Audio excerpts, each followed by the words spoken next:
Je suis Alice Arutkin, vous écoutez Autour d'un café, de la discussion jaillit la lumière. Hello les amis, j'espère que vous allez bien. Retour sur le podcast Autour d'un café. Ça sera du thé. Autour d'un café, c'est sur le thé. Mais je regardais juste si je l'avais... ouais, c'est bon, je l'ai fait. Alors, je vais en faire lire tout de suite. J'étais censée faire des podcasts l'année dernière et j'ai oublié d'en faire. Donc là, je reviens, j'allais dire en force. Non, pas en force, mais j'avais envie de revenir sur ce format avec Thomas qui l'avait déjà fait. Je vous le présente plus que vous le connaissez. Ostéopathe, TikToker. Ostéopathe, préparateur physique. La nouvelle année, ça rime souvent avec résolution et avec un peu tout ça. Donc je m'étais dit qu'avec lui, ça serait pas mal de discuter de santé. Santé, c'est quand même un sujet de discussion qui est présent chez tout le monde. Souvent, on dit bonne année, bonne santé. C'est ce qu'on souhaite à tout le monde, à notre famille. Il y aura peut-être un petit vlog qui va sortir avant, donc je vous aurais déjà souhaité la bonne année. Le téléphone sonne, donc c'est encore quelqu'un qui me souhaite la bonne année. Et voilà, on va revenir sur pas mal de sujets que vous avez posés. Lui, il se fait harceler de questions sur la santé, sur le dos, sur plein de sujets. Dans un premier temps, je voulais qu'on revienne sur ce merveilleux manuscrit. Non, je rigole. Ton projet 2023. Ouais. Déjà, je pense qu'on avait déjà discuté un petit peu dans le premier podcast, on avait parlé de l'ostéopathie. Si vous ne l'avez pas vu, je le mettrai en bas, mais vous allez le retrouver facilement dans mes vidéos. On avait parlé de l'ostéopathie, tu avais parlé de ton métier, etc. Et tu avais raconté un peu que pendant le confinement, tu avais fait TikTok, quelques vidéos avaient percé, tu avais fait une chaîne où tu répondais à pas mal de trucs. Et grâce à ce petit TikTok, tu as été contacté par une maison d'édition. Donc raconte-nous un peu comment ça s'est passé via les réseaux sociaux et qu'est-ce qu'ils t'ont demandé concrètement. Ça s'est fait vite quand même au final. Il y a un an. Montre-le-nous. Un an de travail. Voilà. Ouais. Bouger. En fait, j'ai signé avec une maison d'édition. Ça a bien marché sur TikTok. Et ensuite, du coup, il y a une maison d'édition tout simplement qui a pris son téléphone et qui m'a contacté. Ça, c'était l'été 2022. Qui m'a dit, OK, nous, ça nous intéresse de mettre tes exercices dans un livre, etc. On peut travailler sur un truc intéressant, notamment sur la mobilité. C'est un peu mon créneau, entre guillemets, parler de mobilité, de santé, de nutrition, etc. Et je devais être dans une période où je faisais pas mal d'exercices de mobilité. Et donc, ils ont dit, OK, ça c'est cool, ça nous intéresse. En fait, ils ont une série dans la maison d'édition qui s'appelle Super Simple, qui leur a inspiré ce truc-là. C'est un peu... C'est des livres qui ont bien fonctionné chez eux. Globalement, c'est un peu les trucs pour les nuls, tu vois, apprendre, etc. avec les bases. Et moi, ça me bottait parce que j'avais déjà en projet de faire un livre en auto-édition. Je connaissais pas du tout, en tout cas à l'époque, le monde de la librairie, de l'édition, etc., qui est un monde bien particulier. Et en fait, dans ma tête, ça paraissait hyper simple de le faire, parce que quand vous regardez les tutos sur Internet, en gros, les mecs, ils vous disent, ouais, vous faites ça, machin, vous vendez sur Amazon, tout. Et ça se fait comme ça, alors qu'en fait, c'est un peu compliqué, c'est un peu long. Globalement, on travaille à peu près... 5-6 personnes différentes, entre la personne qui gère le dossier, la directrice des éditions, le photographe, le maquettiste, le correcteur, etc. C'est un peu un embroglio de plein de choses et qui est assez complexe et du coup assez stressant aussi, parce qu'il y a plein de deadlines, enfin voilà, c'est un peu chiant là-dessus. Ça fait combien de temps déjà que t'es ostéo ? Là, ça va faire 10 ans à la fin de l'année. 10 ans déjà, ok. Là, sur la mobilité en tant que telle, 10 ans déjà, c'est quand même pas mal en termes de mobilité, en sachant que j'avais déjà un passé de sportif et comme je fais déjà encore pas mal de sport, du coup ça quand même... Enfin, c'est des trucs qui nous parlent. Je discutais avec un autre ostéo il y a pas longtemps et effectivement la légitimité d'écrire un livre sur l'ostéopathie vraiment pure, là c'est plus compliqué parce que au-delà de la légitimité, notre pratique elle évolue tout le temps, on n'a pas du tout le même discours, enfin le discours à l'instant T, dans 10 ans j'aurais probablement pas le même discours, en tout cas sur l'ostéopathie et sur les techniques mises en place, parce que on découvre plein de choses tout le temps. Ouais. Notre façon de palper les gens, elle évolue, etc. Et là, c'est des automassages, c'est des étirements, des exercices de mobilité pure pour en fait améliorer son quotidien et avoir une capacité de mouvement qui est meilleure, et quand il y a un problème, pouvoir réussir à adapter sans trop de difficultés, quoi. C'est des livres qui vont se rapprocher quand même un petit peu de ce que fait du coup les kinés quand même. Oui. Ouais, complètement. Je sais pas si t'as déjà regardé les livres de Major Mouvement. De Major, c'est pas forcément les mêmes techniques, mais ça reste des choses sur la mobilité, sur le mouvement. Mais il y a un petit apport de ton métier d'ostéo que n'aura pas un kiné du coup quand même. Il y a une vision des choses, il y a une vision des choses qui est différente. Je fais pas que du local, c'est-à-dire que je vais pas vous dire ok, t'as mal à l'épaule, va juste étirer ton épaule. C'est un peu plus compliqué que ça, quoi. Pour avoir quand même lu beaucoup de livres sur les étirements, des choses comme ça, tu vois, j'avais vu un mec qui avait dit ouais, c'est du déjà vu sur le livre, et en fait pour en avoir remangé encore une belle quantité, oui, il y a des techniques que vous avez déjà vues. Après, ma vision des choses et comment je l'emmène, etc. Non, personne ne l'a fait comme ça. Du coup, parce que toi, t'as aussi des livres de stretching un peu plus spécifiques et tout. Des gros pavés, des trucs compliqués, avec des dessins de muscles et tout. Franchement, quand il connaît rien, c'est pas simple. Moi, du coup, ça, je l'ai feuilleté, j'ai lu. C'est clair, c'est simple, les images, elles sont faciles. Les étirements, ça se fait avec des trucs que t'as chez toi, hein, des chaises, des tables, des serviettes et tout. Un L'idée, truc c'est que simple. ce soit accessible à tous. Voilà, ça me faisait chier d'avoir un gros livre. Ouais, puis après, de toute façon, c'est un livre de début. Enfin, on en discutait il y a pas si longtemps que ça. Quand on est en consultation, on passe notre temps à rabâcher la même chose parce que les gens pensent bouger. C'est un livre pense-bête de tout ce que tu dis. Ça permet d'avoir C'est des simple. repères. Tu as ça, tu veux faire un stretching, tu sais pas quoi faire, tu fais ça. Et l'idée, c'est soit tu as déjà une routine et tu vas intégrer des exercices de ça. Après, il y a d'autres choses. Tu vois, il y a tous les points culture qui sont avec des aspects nutrition. Il y a le step back ça, c'est bien. backward, il y a le Jefferson curl Ouais. qui sont quand même vraiment spécifiques que tout le monde ne va pas faire. Il y a un peu de renforcement musculaire. Voilà, tu peux déjà, si tu as un peu de notion, tu peux déjà quand même t'amuser. Si t'as pas du tout de notion, il y a des trucs qui vont paraître un peu compliqués, mais ça reste quand même, en tout cas, c'est expliqué hyper simplement et tu peux le faire avec combien de temps tu dois le faire, le nombre de répétitions, le truc, le machin. Voilà. C'est bien. Et l'idée, c'est d'essayer de soulager ces douleurs un peu soi-même, parce que j'avais la problématique du cabinet de dire que les gens, en fait, ils font pas grand-chose et quand ils arrivent chez toi, c'est bien que soit le terrain il soit préparé, soit qu'ils viennent vraiment pour un problème et pas juste un petit muscle qui est bloqué et qui génère un truc, tu vois. Ok. de douleur. Et 14,95, combien tu prends d'oseille sur un livre? On fait rêver les gens ou on fait pas rêver les gens? Non, mais c'est une question en vrai, parce que c'est ton travail, c'est toi qui as écrit, c'est toi qui as tout fait. Après, bon, les gens, ils ont bossé sur la maquette, la mise en place, les photos et tout, mais on se demande combien on prend sur un livre comme ça. Je prends entre 1 et 6%, quoi, pour avoir une fourchette large. Ouais, donc c'est pas beaucoup. Non, c'est Il pas faut beaucoup. en prendre un Après, maximum. après ce qui dépend des auteurs, surtout, c'est ce qu'ils appellent le faire valoir. Donc ça, c'est ta prime de départ. Qui peut aller de 300 € à 2 millions d'euros pour notre cher Joël Dicker. Ouais, c'est ça. En Non, mais gros, c'est ça. ça dépend de ta notoriété, ça dépend de s'ils sont sûrs d'en vendre tant. Ok. Ce livre-là, il a été pris au départ par un nombre de tirages. Et ensuite, si ça marche bien, ils retireront des choses, etc. Mais Et quoi donc, qu'il, c'est bien de le faire quand c'est un projet. Ouais. C'est un projet hyper intéressant quand Oui, puis au-delà de t'as des l'argent, choses à dire. tu fais pas, je pense, enfin, tu fais pas un livre pour l'argent. Moi, je l'ai fait parce que il y avait quand même une De la demande. demande là-dessus. Voilà, là, je vois depuis qu'il est sorti, il y a une grosse majorité de mes patients, en tout cas, qui le prennent. Ouais, c'est là où enfin, tu le vends en majorité. j'en vends quasiment un par jour au cabinet, donc du coup, C'est c'est ça, cool, ouais. quoi. Ça leur fait un référentiel, ils ont l'impression, parce que j'écris un peu comme je parle, donc du coup, ils ont l'impression de me voir aussi, donc ils sont contents. Ouais, non, Et c'est voilà, cool. quoi. Ça, c'est cool. C'est des trucs qui sont sympas. Et puis l'ostéopathie, de toute façon, c'est amené à être dans notre vie de plus en plus. Donc c'est très bien. Tu veux Ouais, j'ai soif de les fou. nichons ou les fesses? La poitrine. Corbonné, les gars.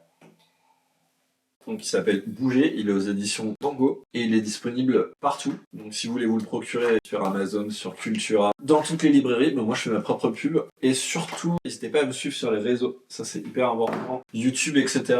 Parce que ça demande énormément de temps et du coup c'est cool si on peut être un peu suivi. C'était l'instant promotion. Voilà, il y avait des questions d'argent, tout ça. Je m'étais demandé peut-être que Si j'étais Si devenu tu as- riche avec un livre. voilà, c'était devenu riche. Et est-ce que tu avais pu arrêter? T'as vu? Major Movement, il a carrément arrêté le kiné, non? Ouais, il me semble, mais c'est pas par rapport à l'argent, je pense que c'est plus parce qu'il se faisait harceler au cabinet, genre il y avait trop de monde et tout. On me demande beaucoup si j'ai un cabinet, je dis pas où c'est, je dis que je suis dans le 44 points. Je pense que le problème, c'est que toi, t'es suivi par tant de personnes. Pour l'instant, c'est vraiment par ton métier. T'as pas eu de trucs bizarres. Non. Major Movement, il est suivi par des millions de personnes. Et puis, en fait, il fait partie un petit peu du star system maintenant. Toi, tu fais tes livres, tu fais ton travail, tes livres, ton travail, un peu de réseau, mais ça en reste purement de l'ostéopathie. Lui, il a été invité sur des émissions de télé, il fait de la radio, il vend des livres, il fait du machin. Il fait partie du showbiz et les gens sont hyper curieux de ça. Ils ont envie de voir. Ils ont envie de voir en vrai. Ça devient problématique quand t'as atteint un niveau de notoriété comme ça, ce qui est pas ton cas pour l'instant, hein. J'en vois plein sur les réseaux qui en fait se servent de ça pour attirer du monde. Après, je suis pas sûr que ce soit forcément les meilleurs patients, quoi. Bah non, je pense pas que c'est... Si on vient juste pour te voir et pas parce que t'as vraiment des trucs précis ou des trucs compliqués, je me souhaite pas que ce soit comme ça. Les livres et les réseaux sociaux, pour l'instant, ne permettent pas de ne vivre que de ça. Par rapport au temps investi, c'est pas. Après, ça permet d'avoir des opportunités comme ça. Ça, c'est un truc que j'avais envie de faire, donc je suis content de. Ouais, les livres, tout ça, c'est bien. Je me dis que ce que tu fais toi, l'ostéopathie, c'est du conseil. Et en fait, quand tu mets en parallèle avec les coachs sportifs, Sissi Mua, Thibaut InShape, tous ces mecs-là, ils ont aussi un diplôme, ils font du coaching. Ouais. Et eux, pendant le confinement et à tous ces moments-là, ils ont vraiment développé leur business et ils ont fait des applications où ils mettaient en place les entraînements, les conseils et tout ça. Je me dis, ce que tu fais toi, tu pourrais aussi le faire de la même manière en faisant un abonnement où il y a des conseils généralisés, des entraînements généralisés. Eux, c'est entraînement physique, les meufs qui veulent faire les fessiers, les gens qui veulent faire du fitness, les gens qui veulent faire de la muscu pure. Toi, ça pourrait être de la mobilité, du stretching, tout ça. C'est quand même avec ça qui se sont fait un patrimoine et un truc de fou. Là, j'écoutais une vidéo de Sissi Mua où elle disait qu'elle avait une 30aine de personnes qui travaillaient pour elle. Alors, elle a fait aussi ses propres produits, compléments alimentaires. Elle a fait sa marque de fringues. Bon, les marques de fringues, on sait très bien que dans ces milieux-là, c'est pas le business qui rapporte. Hein. Si ça rapporte, c'est bien, mais en général, c'est pas trop ça. Mais les plateformes, le fait que ça soit du virtuel, tu payes la formation d'un site, toute la mise en place, puis après, il faut aussi alimenter aussi. Donc ça, c'est pas... c'est aussi une grosse partie du... Après, c'est normal que ce soit payé parce que ça demande énormément de temps. Est-ce que tu penses qu'avec l'ostéopathie, c'est envisageable de faire ce genre d'abonnement où tu pourrais donner des clés et tout ça ou pas du Après, c'est plus de l'ostéopathie. Ouais, c'est que là, c'est sur une application comme ça, Ouais. tu fais du conseil santé et pas bien-être parce que tu as ta vision de thérapeute et que du coup, c'est quand même vraiment, vraiment différent parce que tu peux faire des conneries. Ouais. Et de toute façon, par nos formations, à distinguo des coachs sportifs, on pense pas du tout de la même façon en fait. C'est que des exercices peuvent ressembler ou être un peu les mêmes, mais l'explication, les ressentis est quand même différente. Moi je le vois sur les coachings mobilité, ça n'a rien à voir. De toute façon, les gens le sentent et le savent, c'est qu'il y a un côté beaucoup plus personnel, où tu vas quand même un peu analyser, diagnostiquer les choses. Après sur des préparateurs sportifs, là c'est vraiment différent parce qu'un préparateur sportif peut faire des tests de mobilité pure, que ce soit les FMS, le GMC, etc. De façon quantifiable, tu peux mesurer de la mobilité et avoir un diagnostic de mobilité. Trop raide, trop souple, etc. Voilà, sans rentrer dans les détails, mais un peu ce truc-là, un préparateur sportif peut le faire. Un coach sportif, c'est, je pense, plus difficile parce que en 6 mois de temps, c'est compliqué d'avoir forcément tout ce qui est anatomie. Voilà, Ouais. c'est pas Mais si c'est quand même vachement bien. Avec le confinement, quand il y a eu moi, je pense que c'est très bien que le fait que ce soit les coachs sportifs, les préparateurs, les ostéos, les kinés, etc., et qu'il y a quand même un accès à l'information depuis le confinement qui a explosé. Il y a beaucoup de conneries, il y a beaucoup de bonnes choses. Surtout dans le sport, surtout dans le coaching sportif. Moi, je trouve ça génial. Moi, j'ai eu pendant si le ça peut confinement, donner aux j'ai gens eu un enfant, la possibilité de deux bouger. enfants.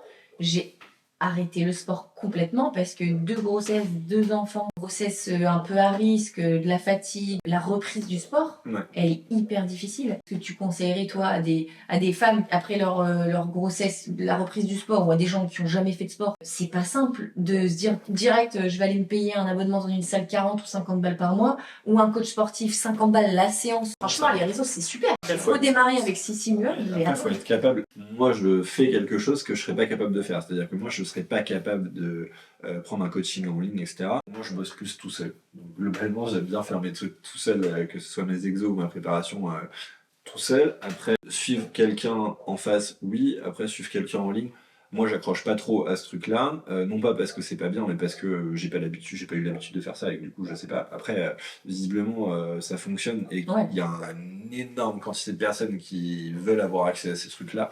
Et je trouve ça du coup très bien parce que quand tu as une valeur ajoutée à donner et à donner des conseils, moi je trouve ça super. Moi je prends énormément de plaisir à faire ça et je trouve ça vraiment cool. Les gens ils sont hyper intéressés là-dedans. Les sportifs de base, tout ça, ils n'en voient pas forcément l'intérêt, mais moi je vois ce côté d'avoir une motivation parce que c'est pas que une application, des cours et tout ça, il y a un suivi. En plus sur YouTube ils ont des chaînes, du coup ils sont constamment en train de faire des reviews de tout ce qu'ils ont fait, des nouveautés qui arrivent. Ils font énormément de vidéos de motivation. Ouais. Moi j'adore regarder leurs vidéos de motivation. Je me dis c'est génial, ils nous remotivent toutes les semaines ou 2 fois par semaine, ils remotivent, ils réexpliquent des choses, ils donnent des axes. Et puis il y en a qui ont la chance de vivre Mais la au bord motivation, de ça l'eau suffit pas. ou en campagne, donc ils mettent leur basket, ils vont courir, tout ça, mais les gens dans les villes, il faut prendre les transports pour aller à la salle de sport, donc il faut faire le chemin, tu perds 1 heure pour faire la route, une fois que tu es là-bas, tu fais ton cours, tu repères 1 heure. Donc en fait, ça plaît à énormément de monde. Ça, en fait, ça a ramené le sport dans tous les apparts et tout, moi j'ai trouvé ça génial. Sur moi, par exemple, je trouve que ça ne fonctionne pas parce que la motivation sans discipline, ça marche pas. C'est que tu peux être motivé, tout le monde est motivé pour être entre guillemets bon physiquement, bouger bien, faire du sport et tout le monde est motivé. Après, l'appliquer tous les jours, c'est de la discipline. Ouais, mais quand t'as ton téléphone qui sonne parce que ton application elle te le rappelle, alors que si toi de même tu dois le faire. Enfin, moi perso, je trouve ça incroyable. Pas parce que je Il y a suis pas des capable bas, de l'appliquer à moi que je trouve pas ça incroyable, c'est au contraire. Oui, mais je sais. Moi, c'est plus ce que je trouve fou, c'est que on a une capacité d'accès à l'information où il y a pléthore de trucs et tout, et je trouve ça vraiment, vraiment, vraiment cool, quoi. Et que ça oblige les gens aussi à pas prendre pour argent comptant ce qu'on leur dit, d'aller vérifier à droite à gauche. Moi, je trouve ça bien. Je trouve ça bien. Bon, pas d'application tout de suite, quoi. Pas d'application de Bah, vidéo. l'application, c'est pas ça, c'est que si j'aimerais bien faire une application, et tu le sais, mais financièrement, c'est ultra, ultra cher. Ouais. Et c'est pas rentable, en tout cas pas Bah. si tu la vends à 10 000 personnes. Ton application, c'est TikTok pour l'instant. Faut pas rêver. Oui, mon application c'est TikTok pour l'instant. L'idée c'est de basculer au maximum sur YouTube pour faire des formats longs et faire des trucs peut-être un peu plus poussés, avec d'autres gens, avec des trucs un peu différents. TikTok, le problème c'est que les formats longs ne fonctionnent pas en fait. C'est que tu peux faire des formats longs, maintenant ils vous autorisent à faire des formats longs, mais les gens ne sont pas intéressés là-dessus parce qu'ils veulent aller vite. Et comme. Sur YouTube pour un format. Ouais. Et de toute façon, enfin, mes abonnés TikTok, j'arrive pas du tout à les ramener sur YouTube. C'est que je suis hyper suivi sur TikTok, mais sur YouTube, pour l'instant, c'est la misère. Parce que c'est pas les mêmes personnes. Ouais, mais c'est normal, ils posent une question, ils veulent une réponse vite, concrète, machin, ils veulent pas se taper toute la vidéo. Ouais, Et il y a je pense vraiment que... deux écoles, hein. Après, Moi, ouais, mais ce que j'aime bien sur je sais TikTok, pas. qu'il n'y a pas sur YouTube, c'est qu'en fait, il y a une proximité avec les gens que tu n'as pas sur YouTube. Le question-réponse, Non, parce que les le gens live. sur TikTok, ils t'envoient des messages, ils te disent voilà, j'ai ça, ou le commentaire, en fait, t'es obligé de répondre parce qu'il faut le faire pour que la vidéo fonctionne aussi, et du coup, en fait, tu l'as moins sur YouTube. C'est moins suivi, quoi. C'est un peu différent. Je trouve ça intéressant. Bon, et si on revient à la nouvelle année, les résolutions, Ouais. etc. Moi, je veux reprendre un petit peu le sport. J'ai envie de reprendre un petit peu la compétition. Quelques épreuves comme ça, c'est le début d'un renouveau après tant d'années d'arrêt. Typiquement, moi, j'ai 6 années d'arrêt du sport de haut niveau, 2 enfants, donc 3 ans d'arrêt sidéral, intersidéral. Ça a pris un coup dans la tronche. J'ai pris un coup dans la tronche. Ça m'est déjà arrivé d'avoir une blessure, d'arrêter quelques semaines, un mois et tout. Et là, sérieusement, tu sens le souffle, c'est ouf. Tu sens la différence, musculairement, tu sens la différence. C'est incroyable, faites du sport. Ouais. Qu'est-ce que tu dirais aux gens, bon, pas qu'ils veulent reprendre forcément des sports extrêmes ou des sports à haut niveau ou des trucs comme ça, te prémunir de blessures. Est-ce qu'il faut reprendre le sport? Qu'est-ce qu'il faut reprendre à côté du sport? Est-ce qu'il faut faire du stretching, du yoga, des trucs comme ça? La nutrition, on va en parler. Éviter des blessures, des trucs à pas faire, des conneries à pas faire. Ça, c'est un truc tout simple qu'on m'a demandé, je pense qu'on doit te demander 50 000 fois aussi. C'est que là, j'ai dû reprendre le sport. Et j'ai envie de reprendre un petit peu la course à pied. Tous les gens, en 2024, il doit y avoir 1 milliard de personnes qui veulent reprendre la course à pied. Qu'est-ce qu'on fait? On s'achète une nouvelle paire de chaussures. Je me suis acheté 2 paires de chaussures. Comment choisir sa paire de chaussures? Est-ce qu'il faut des semelles, pas des semelles, voir un pot d'eau, pas de pot d'eau, paire de baskets? Parce qu'il y en a tellement, les chaussures déjà. Parce qu'il y a beaucoup de monde qui va reprendre la course à pied, j'en suis sûre. Déjà, le premier conseil, c'est de reprendre progressivement. Si ça fait longtemps que vous n'avez pas couru, même si ça fait 1 mois, 3 semaines que vous avez arrêté, il faut toujours reprendre de façon progressive parce qu'il faut réhabituer le corps à... Parce que c'est un sport de contact. Alors j'ai une question. Ouais. Parce que c'est des questions que les gens te poseraient certainement. Progressivement, ça veut dire quoi? Ça veut dire tous les jours, un petit peu? Toutes les semaines, un petit peu? Combien de temps? On est à 50% de ce que vous êtes capable de faire. Si pour toi, déjà de courir 10 km, genre c'est un truc que tu avais un peu l'habitude, mais que tu le faisais pas non plus toutes les semaines, tu vois, bah, tu vas pas courir un 10 km dès le départ. C'est que tu vas courir peut-être 4-5 km à une allure tranquille, c'est-à-dire que tu es capable de parler, hop, machin, et voilà. Et surtout, il faut s'échauffer avant de faire Du sport. Échauffer, ça veut pas dire, par exemple, quand vous allez partir sur votre footing, vous partez pas à 2 km/h, et voilà, ça c'est pas un échauffement, on envoie d'abord du sang dans les muscles pour relâcher les muscles pour les propriocepteurs, donc les capteurs sur les articulations, pour leur dire ok là attention, je vais commencer à stimuler un peu la machine, sois préparé. Voilà. Après il y a plusieurs façons de le faire. Vous avez des mouvements de balancier, tu peux faire des petits étirements très rapides, ça va réchauffer instantanément les muscles, etc. Ça peut éviter les blessures. Les propriocepteurs, ouais, de les éveiller et de dire attention, il va se passer un truc, oui, ça. Surtout en course à pied, les chevilles, non? Les chevilles, c'est quand même vachement. Ouais. Les chevilles, après tu parlais du choix des chaussures, donc le choix des chaussures est important. Après, moi c'est ce que je dis tout le temps, c'est que je suis pas hyper fan des gros drops, donc c'est-à-dire de la différence entre le talon et l'avant-pied.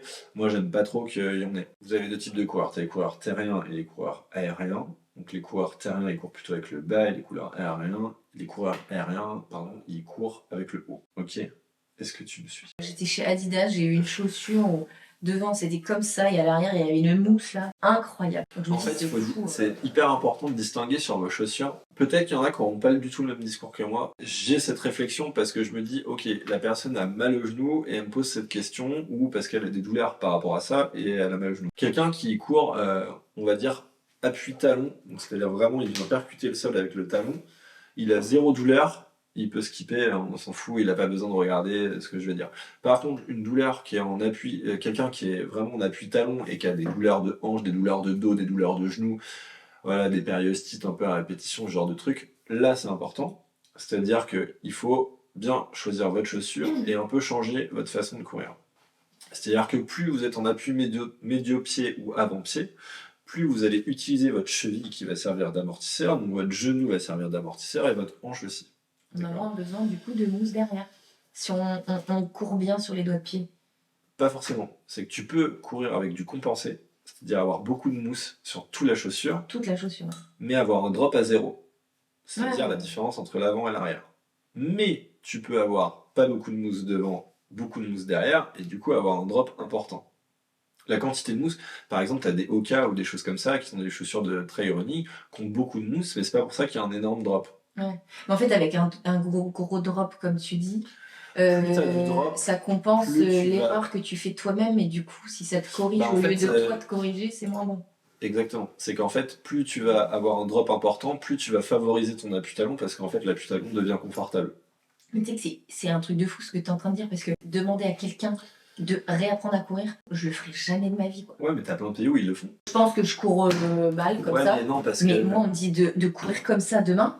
Enfin, tu vois, je prends mon exemple. Par exemple, quand on était en sport-études, le gars qui nous coachait, il nous apprenait à courir. Ah bah oui. C'est que si ton pied, tu cours et que tu fais un bruit d'éléphant, c'est pas normal, tu vois. C'est qu'il faut apprendre, au contraire, il faut être léger. Enfin, tu lis n'importe quel bouquin de running, Ah non, mais ça c'est vrai. Kylian Jornet ou des trucs comme ça. C'est vrai, mais c'est pas simple. Référence. C'est pas simple, mais c'est ça qui change. Regarde, t'en es l'exemple même. T'avais mal au genou, je t'ai dit, ok, fais ci, fais comme ça. Et Laura, pareil. Laura, le genou, c'est les gens, quand tu modifies un peu la foulée, c'est sûr que c'est une habitude à prendre. De toute façon, vous regardez, la majorité des triathlètes, par exemple, quand vous regardez une vidéo de profil, t'en as très très très peu qui sont en appui talon. En général, ils ont des foulées plutôt aériennes, c'est-à-dire qu'ils vont vraiment les chercher très haut, hop, pour les mettre le médio-pied devant. Et voilà. Et après ce truc-là, moi j'étais déjà convaincu de ça. J'ai fait une conférence à Nantes avec justement des podos et tout, qui avaient aussi ce discours-là de dire ok, il faut réduire le drop au minimum. Et pourquoi les podos ils nous vendent des semelles à tout va alors? Tous les podos ne vendent pas des semelles à tout. Après, moi, je suis pas spécialement team podo parce que je pars du principe que le pied, il a besoin de se muscler et que. Sauf gros problème. Oui. Mais voilà, si t'as jamais porté de semelle et que t'as 50 piges et que du jour au lendemain, on te dit vas-y, mets ça. Après, tu peux avoir des semelles de confort, très bien. Ou des semelles proprioceptives, c'est-à-dire qui vont stimuler tes capteurs du pied pour le rééduquer, pour le remettre, et qui sont des semelles provisoires. Ça, je trouve ça plutôt bien. Après, des semelles passives, en tout cas sur des gens qui sont sportifs, je suis mitigé, quoi. Je suis pas sûr de l'efficacité du truc. Et c'est mieux de courir sur le sable éventuellement, je dis ça parce que moi je préfère courir sur le sable. Ouais, mais pour une reprise, pour des gens qui n'ont pas l'habitude, tu vas avoir mal partout, quoi. Parce que c'est plus dur. Parce que c'est plus dur, parce que ça bouge dans tous les sens, là, tes capteurs. Ouais, mais c'est pas moins bon. C'est mieux, non? C'est pas moins bon. Parce que moi je suis pas fan du. Non, le macadam, c'est bien si tu cours correctement. Si tu fais un bruit d'éléphant que tu vas te taper, c'est pas génial. Après, là, il y a un mythe là-dessus, c'est de dire que la course à pied, c'est pas bien et tout. Le corps, il a besoin d'être cassé et de se reconstruire tout le temps, en permanence. Cet équilibre de casser et reconstruire, en fait, ça solidifie ton os. Au niveau de l'ostéoporose, tous ces trucs-là, en fait, ça rend quand même les os plus solides. Et du coup, c'est intéressant sur le long terme.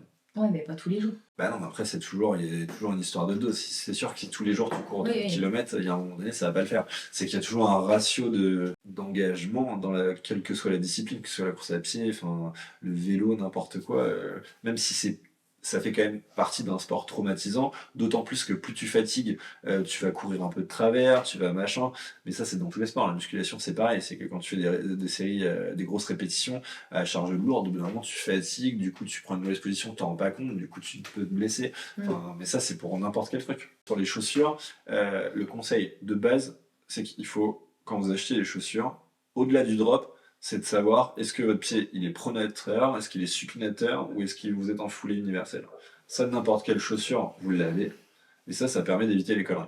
Il faut que les vendeurs de chaussures puissent répondre à la question aussi. Hein. Ouais. Ça, c'est pas tout. Ouais, mais c'est la base. Celui qui fait du trail Ouais. ou des choses comme ça, en général, il le sait. Et, vous allez dans n'importe quel magasin de running un peu calé, le gars, il sait vous dire ça ou ça, quoi. Faut pouvoir te renseigner un minimum avant aussi pour pas m'acheter une connerie. C'est ça. Moi, je Et les ai achetés aussi parce qu'elles étaient roses, les baskets, faut pas rêver. Et après, plus vous réduisez le compensé ou le drop, plus vous êtes à plat, du coup, et moins il y a de semelles, donc moins de compensé aussi, plus vous êtes obligé, en fait, de passer sur cette foulée un peu médio-pied, avant-pied, parce qu'en fait, l'appui talon, il n'est pas possible, quoi. Tu prends un exemple tout simple, tu cours avec des Converse où il n'y a pas de semelle, tu ne pourras pas courir sur ton talon, c'est impossible. Tu vois, au bout de 100 mètres, t'as mal partout, quoi. Une question sur la course à pied. Bon, ça libère l'esprit, ça fait du bien, ça fait travailler le cardio. Est-ce que ça muscle aussi ou ça juste affine Moi, personnellement, c'est que je courais beaucoup avant. Quand j'étais en sport-études et tout, je courais beaucoup et parce que j'étais vachement complexée, je voulais toujours m'affiner. Je pensais qu'il y avait que la course à pied, je faisais que ça. Là, dernièrement, je faisais que de la muscu. Parce que je me suis dit, bah non, mais en fait, ça sert à rien de courir parce que ça change rien. Là, je voulais plus me muscler, avoir des muscles un peu plus prononcés. Et là, je me dis, il faudrait que je mixe les deux et tout, je suis un peu paumée. La course à pied, ça fait quoi? Tout dépend de ce que tu fais en course à pied. Majoritairement, c'est un sport cardio, donc forcément, qui dit cardio, qui dit tu brûles plus de graisse. Mais par contre, si, j'en sais rien, tu regardes un mec qui va faire du sprint, il va être ultra baraque, il va avoir des gros muscles de cuisses, etc. Donc tu peux te développer aussi, tout dépend de comment tu gères ça. C'est qu'en fait, forcément, à partir du moment où tu rentres vraiment dans de l'endurance pure, c'est-à-dire plus de 45 minutes, là oui, tu vas avoir tendance à fondre, parce que c'est cardio, parce que tu vas taper dans les graisses et dans Plus de tes 45 réserves. minutes, c'est déjà un sacré bout de... Ouais. Bah ouais, mais là, c'est du sport d'endurance pure. Celui qui fait 10 km, la majorité des gens, ils sont au-dessus de 45 minutes quand tu cours 10 non, km. mais c'est vrai, parce que tu regardes les sprinters, c'est des machines de guerre. Bon, les marathoniens, ils sont hyper fins et tout. Mais moi, je te parle de gens dans la normalité, tu vois. Une copine auquel je pense, qui court 1 ou 2 fois dans la semaine. Bah, majoritairement, fait, ça va avoir tendance à fondre. Ouais, mais moi, j'ai l'impression que c'est des gens, leur physique ne bouge pas. Tu vois ce que je veux dire? Les gens qui courent 1 ou 2 fois par semaine. Ça stabilise, après tu brûles des calories, c'est... mais c'est pas. Si t'en fais de manière peu intensive, de toute façon, il va pas se passer grand chose. Soit ça va te stabiliser au niveau de ton poids ou de tes graisses, etc. Voilà, mais ça va pas. C'est pas le truc qui te fait beaucoup perdre, beaucoup te muscler. C'est un truc assez. Tu peux, mais il va falloir monter en intensité. D'accord, ok. De toute façon, c'est une histoire de temps. Si tu cours 30 minutes 2 fois par semaine, en vrai, il va pas se passer grand chose. Si ça muscle un petit peu, mais c'est que dalle, ça va tonifier un peu, mais ça va pas. Ouais, c'est du maintien en forme, quoi. C'est surtout ça. Hein. C'est ça. Tout ça. Hein. Si après, voilà, tu cours 1 heure, 1h30, 2 fois par semaine, là oui, là tu vas commencer à brûler vraiment. Et ça, le discours sera pas le même. Mais si tu cours 1 ou 2 fois 30 minutes, non, il se passe pas grand chose.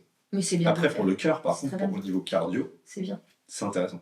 C'est bon pour le cœur. Ouais. Ok. Après, c'est la nutrition, de toute façon. Ouais, et le dernier point, c'était la nutrition. C'est le point que je préfère, j'adore. Un point hyper important. J'ai écouté une interview de Michel Simès, il disait que lui, il ne jure que par le sport et la bouffe. Il dit c'est vraiment le nerf de la guerre. En fait, c'est 2 gros sujets parce que en fait, t'englobes plein de choses. Que ce soit le sport ou dans la nutrition, tu vas être aussi bien sur le plan physique, aussi bien sur le plan psychologique.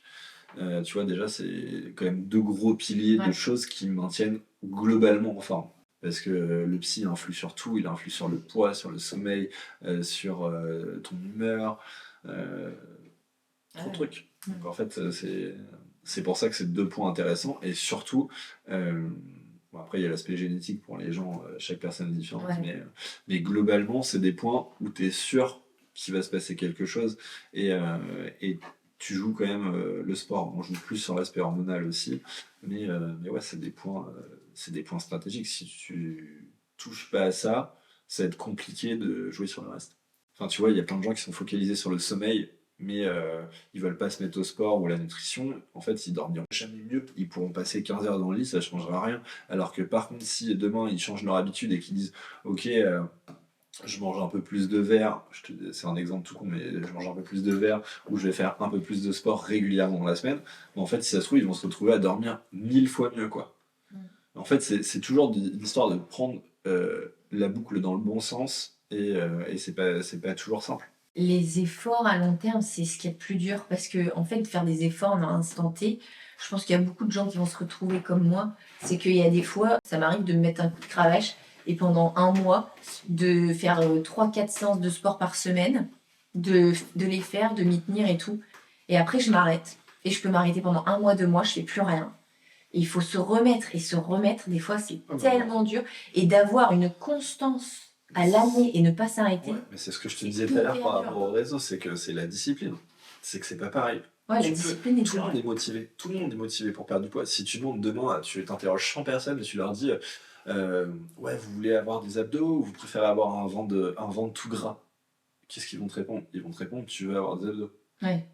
Mais la capacité de le faire. Et la capacité de le faire, mais je l'ai tous les jours. Je l'ai vu encore ce matin en consultation. J'ai un monsieur que je suis depuis des années qui me dit je lui dis putain, mais il faut bouger parce que, bref, il a un problème spécifique, mais je lui dis il faut bouger, il faut absolument que vous vous mettiez à faire ce truc-là parce que de toute façon, il y a un moment donné, on arrive dans le traitement, on est bloqué quoi. Parce qu'il n'y a pas de musculature, parce qu'il faut dynamiser le truc quoi. Le corps, il a besoin de bouger.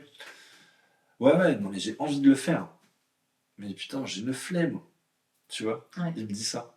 Ou alors ils savent très bien une chose, c'est que les effets ils sont pas directs. Ça m'est déjà arrivé aussi de me buter et tout, et puis de me dire mais putain, mais j'ai l'impression que ça change rien quoi. Mais sur la douleur aussi, c'est que les gens, vous avez pas un exercice miracle qui fait que j'aurais plus mal partout. Ça se saurait, hein. Bah non, mais tout est une histoire de dosage et plus facile à dire qu'à faire. Mais je pense que la nutrition est aussi importante pour ça parce que la nutrition pardon, a un tel impact, je pense, sur le psy que ça conditionne trop de trucs. Si t'es bien dans ta tête, en fait, la discipline, tu vas l'avoir. Tu vois. Si t'as pas le moral et tout, t'as plus vite fait de dire ah putain, j'ai la flemme de faire ça, je vais pas le faire, ou tu vas procrastiner, tu vas faire autre chose, machin. Alors que si dans ta tête c'est ok, ça va quoi. Il y a plein de fois où quand je suis motivé, tu vois, genre je suis bien dans ma tête et tout, ça me dérange pas d'aller faire du vélo sous la pluie, qu'il fasse froid et tout, je m'en fous. Et parfois ça peut être dans un mood pas fou et il fait beau et en fait t'as rien à me dire. Tu vois, donc c'est pas. Je pense que le psychologique est tellement important et la nutrition a un tel impact sur le psy que je pense que c'est quand même un des premiers points à bouger si vous avez la flemme de faire du sport. Je pense. Ouais, ça peut déjà être un premier point, surtout les gens qui démarrent de zéro. Et après, il y a sport et sport. Hein. Qu'est-ce que le sport? J'écoute des podcasts de différentes personnes. Quand ils invitent un sportif de haut niveau, bah là c'est marrant, Léna Situation, elle a invité Tony Parker sur son podcast. Je pense à InPower aussi, où elle a invité un sportif de haut niveau. Nous, comme on a baigné là-dedans et comme on était dedans, on le sait, c'est un peu inné comme ça, mais à chaque fois ils leur disent je suis impressionnée, c'est hyper inspirant, parce qu'ils savent la discipline que c'est, parce qu'un sportif de haut niveau, il fait des concessions à tout point de vue.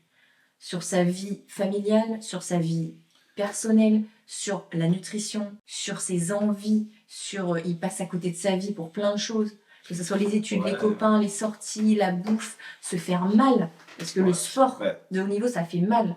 Tu vois, c'est marrant parce que ce matin, justement, je discutais avec quelqu'un, avec une patiente, et en fait, c'était ça, cette dame me parlait de sa fille en disant ouais mais c'est à l'extrême presque parce que tu vois elle fait du sport, je sais plus comment ça s'appelle, c'est un peu comme le crossfit mais c'est pas ça le nom, mais bref c'est un peu la même chose et du coup elle en fait tous les jours 5 ou 6 fois par semaine, sur la nutrition elle est au taquet et en fait elle me disait mais c'est tout le temps quoi, et en fait c'est ça le problème, c'est que déjà il y a deux gros problèmes pourquoi c'est pas bien de se comparer à des sportifs de haut niveau, soit qui sont en cours, soit qui l'ont été, parce que déjà le premier point, nous on est issus du sport de haut niveau. Quand t'es tout petit, en fait c'est pas toi qui crée ta discipline, c'est qu'on t'impose cette discipline. T'as des adultes qui sont autour de toi et qui te disent ok, fais ci, fais ça, fais machin, toi tu réfléchis pas, tu fais. Point. Ça c'est déjà un énorme premier point, c'est qu'en fait ta discipline, c'est pas toi qui l'as, c'est les autres qui l'ont pour toi. C'est quand même un point, je pense quand même vraiment remarquable.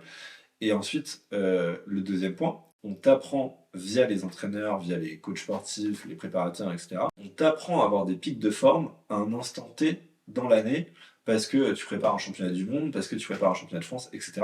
Et en fait, on t'apprend. C'est-à-dire que tu vas accepter de devoir monter en puissance après d'avoir un down et de remonter. Parce qu'en fait, un sportif amateur, ou là en l'occurrence c'est quelqu'un qui fait des Spartan Race, etc., donc des courses d'obstacles, elle veut être au top toute l'année. Mais ça, c'est impossible. Ouais. Et le problème, c'est que ça, si la personne n'est pas issue du sport de niveau ou si elle n'est pas bien encadrée là-dessus, et le problème, c'est que souvent, les gens font trop par eux-mêmes et parce que c'est cher, parce qu'il y a plein de... C'est pas une critique, c'est juste que c'est un constat. Et en fait, c'est hyper problématique parce que tu ne peux pas être toute l'année à fond. C'est impossible. Ton corps, il n'est pas capable. Donc soit ça finira mal parce que il y aura un truc à un moment donné, ça va péter les plombs, mais ce n'est pas possible. Donc il faut accepter que soit tu te mets des objectifs pour dire ton année, et bah là je veux faire ce truc-là, je veux faire ce truc-là, comme le font très bien certains. Il y en a, ils vont se dire moi je veux faire le marathon de là, le 21 km, le semi de machin. Ok, tu te fixes ces objectifs et ça passe. Mais par contre, si tu le fais pas, c'est pas possible. Tu pourras pas être toute l'année et du coup en fait c'est des gens qui vont soit perdre la discipline, soit perdre le moral parce qu'ils vont se dire ah putain mais ça marche pas, ah ouais, et en fait ils vont pas accepter qu'à un moment donné c'est moins bien. Ah donc t'es en train de dire que c'est mieux pour des gens, tu trouves que c'est mieux d'avoir des objectifs dans l'année en fait? Je pense que c'est indispensable.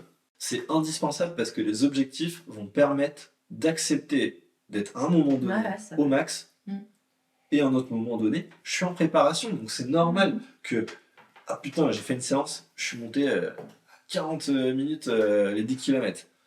3 semaines après, j'ai pas foutu grand chose, machin, j'avais un peu la flemme, il y a eu les fêtes, les trucs. Ah, je suis monté à 52 minutes les 10 km. Ok.